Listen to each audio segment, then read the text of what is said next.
My people, you ever reflect and think on some things where your granny or your mother used to say back in the day? For my mother used to say, I know everybody will kin teeth with you, walk with you, or even pray with you are truly your friend, you know. Some people only come in your life when things are flow nice. When the fridge full, when the dollars are flow, when the party loud, or when the spotlight upon you.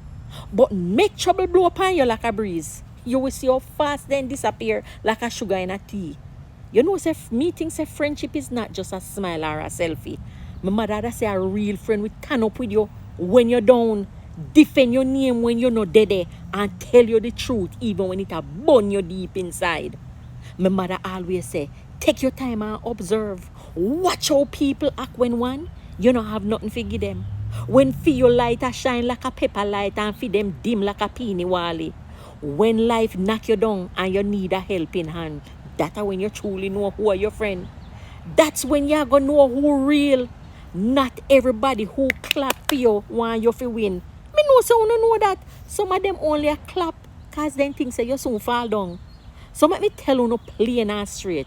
As my mother would have said, I know everybody are your friend. Some of them is just familiar faces. So my people, be wise, walk good, and guard your spirit, and exercise discernment. Cause I know every friend a friend. Mama Selva says so. Wisdom passed down to me from my mother. Rest in peace, Miss Gloria, aka Georgie.